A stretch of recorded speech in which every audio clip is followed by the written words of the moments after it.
Alright, in this video, if you're starting this part of your lesson, you've already got the other things done, and I want you to practice working with tables, and we're going to practice some more verbal statements. So this first one, it says state whether the following tables are direct variation. Give the constant of variation for any that are, and give the equation for each table.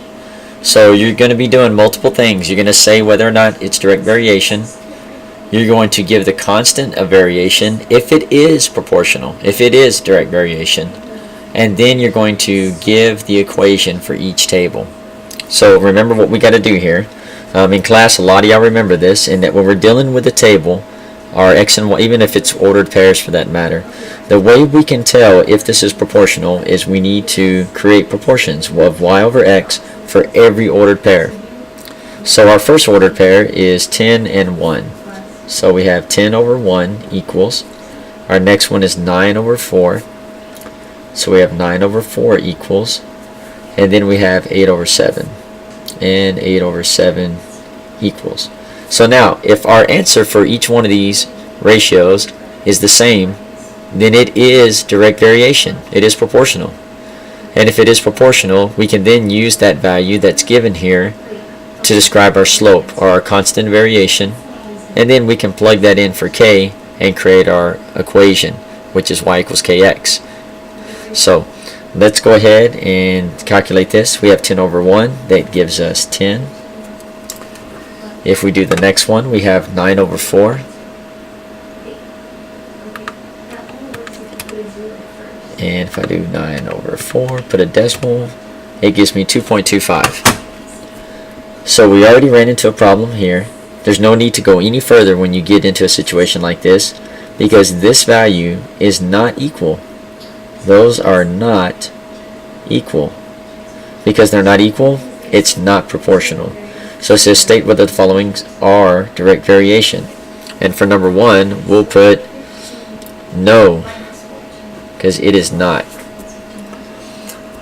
Now, at this point, what I would like for you to do is go ahead and do number 2 and do number 3 and see what you come up with.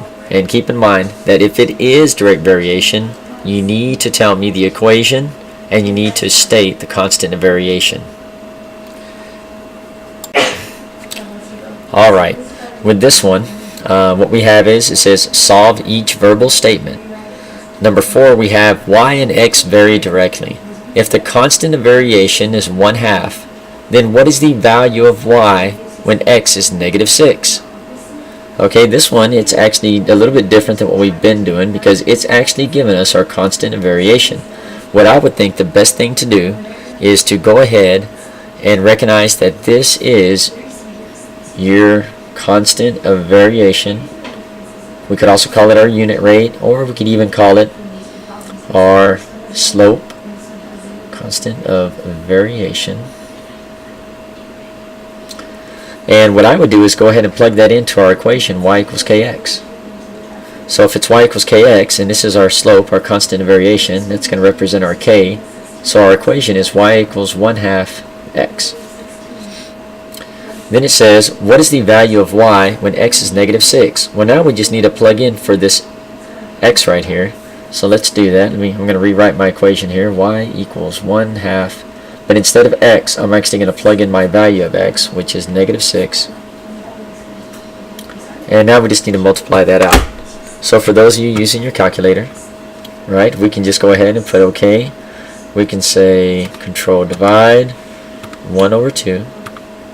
And then put parentheses, because that means multiplied to -6. Hit enter. And it gives us a -3. So y is equal to -3 when x is equal to -6. And that is our answer for this problem. So I want you to go ahead and try the other two on your own and see what you come up with, and let me know if you need any help. Alright, in this problem, number 7, we have a landscaper can plant 6 trees per hour. Write and solve a direct variation equation to find how many trees they can expect to plant in a 12 3/4 hour shift. So the first thing to keep in mind is we must go ahead and box our pertinent data. So anything that has a number, an equation, or a variable, we should be boxing it. Now we have to determine which one of these is a unit rate and which one of these is just a amount of time that's passed by. So I want you to write your unit rate right here. Write your direct variation equation right here. And remember that's going to be in the form of y equals kx. But you're going to find out what k is and you're going to plug it in. And then you're going to use that to actually solve it and determine how many trees they can expect to plant in 12 3/4 hour shift. And write that answer right there. Once you're done with that, let's go to the next problem. And on this one, this is a star problem. It says the approximate volume in milliliters M for a volume of F fluid ounces is equal to 29.57 times the value of F. Which table represents this relationship? So I'm going to leave this one up to you. I want all of you to be challenged. I want you to do this problem, use the knowledge you have of direct variation, come up with your answer, and then after everybody's done with it, we're going to discuss it as a class.